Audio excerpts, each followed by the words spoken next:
আপনার voter card আছে, 2025 সালের তালিকায় নাম ছিল, কিন্তু 2026 সালের খসড়া ভোটার তালিকা থেকে কি নিঃশব্দে আপনার নাম বাদ গেছে?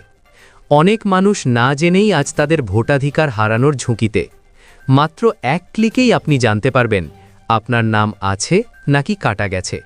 আজকের এই ভিডিওতে জানুন কিভাবে অনলাইনে নাম যাচাই করবেন, নাম বাদ গেলে কি করবেন, আর কোন ভুলে সবচেয়ে বেশি নাম কাটা যাচ্ছে। ভিডিও শেষ পর্যন্ত দেখুন, কারণ একটা ভুল মানে একবারের ভোট নয়, ভবিষ্যতের অধিকারও হারানো। পশ্চিমবঙ্গের সাধারণ নাগরিকদের জন্য একটি অত্যন্ত গুরুত্বপূর্ণ আপডেট সামনে এসেছে।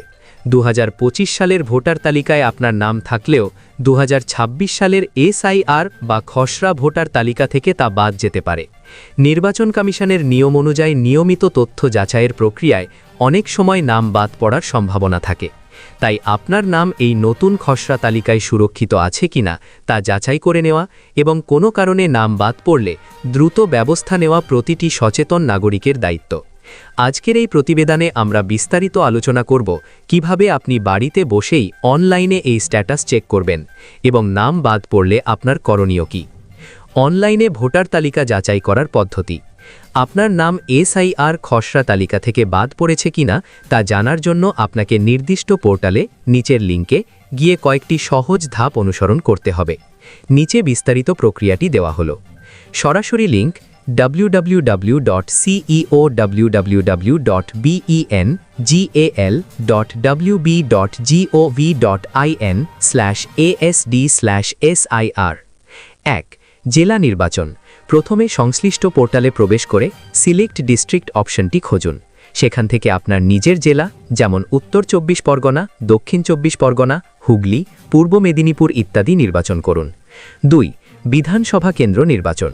জেলা সিলেক্ট করার পর আপনাকে আপনার নির্দিষ্ট বিধানসভা কেন্দ্র বা অ্যাসেম্বলি কনস্টিটিউয়েন্সি বেছে নিতে হবে।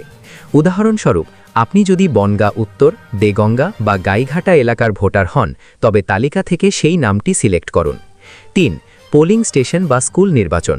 বিধানসভা কেন্দ্র নির্বাচনের পর সেই এলাকার অন্তর্গত সমস্ত পোলিং স্টেশন বা স্কুলের নামের একটি তালিকা স্ক্রিনে ভেসে উঠবে।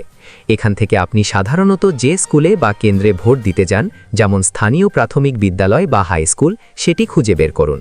4. তালিকা ডাউনলোড। আপনার পোলিং স্টেশনের নামের পাশে থাকা ডাউনলোড বাটনে ক্লিক করলেই একটি পিডিএফ ফাইল ডাউনলোড হবে।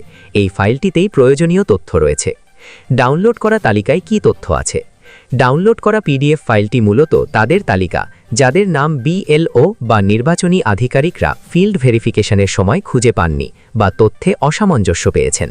এই তালিকাকে নির্বাচনী পরিভাষায় এএসডি লিস্ট বলা হয়।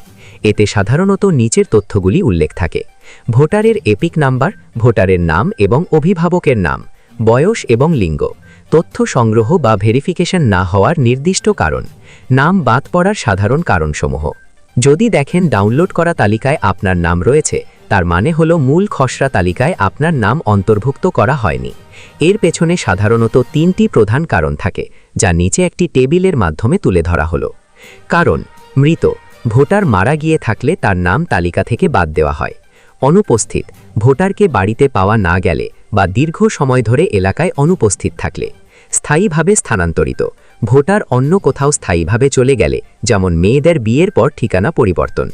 নাম বাদ পড়লে আপনার করণীয় কী? যদি আপনি দেখেন যে এএসডি তালিকায় আপনার নাম রয়েছে কিন্তু আপনি বর্তমানে ওই এলাকার স্থায়ী বাসিন্দা এবং জীবিত, তবে আপনার নাম যাতে চূড়ান্ত ভোটার তালিকা থেকে মুছে না যায় তার জন্য অবিলম্বে পদক্ষেপ নিতে হবে। বিএলওর সাথে যোগাযোগ। কালবিলম্ব না করে আপনার এলাকার বুথ লেভেল অফিসার বা বিএলওর সাথে যোগাযোগ করুন। নথিপত্র জমা। আপনার দাবির সপক্ষে আধার কার্ডের প্রতিলিপি এবং বাসস্থানের প্রমাণপত্র সহ প্রয়োজনীয় নথিপত্র জমা দিন। পুনর্ভুক্তি। আপনি যদি সঠিক প্রমাণ দাখিল করতে পারেন যে আপনি ওই এলাকাতেই বাসস্থান করছেন, তবে আপনার নাম পুনরায় মূল তালিকায় অন্তর্ভুক্ত করার সুযোগ থাকবে। সতর্ক থাকুন এবং সময় মতো আপনার ভোটার তথ্য যাচাই করে নিন, যাতে ভবিষ্যতে কোনো প্রশাসনিক জটিলতায় পড়তে না হয়। ভিডিওটি যদি আপনার কাজে আসে, লাইক করুন, চ্যানেলটি সাবস্ক্রাইব করুন আর এই ভিডিওটি অবশ্যই বন্ধু পরিজনদের সঙ্গে শেয়ার করুন, কারণ আজ আপনি চেক করলেন, কাল হয়তো কারোর ভোট দেওয়ার অধিকার বাঁচালেন।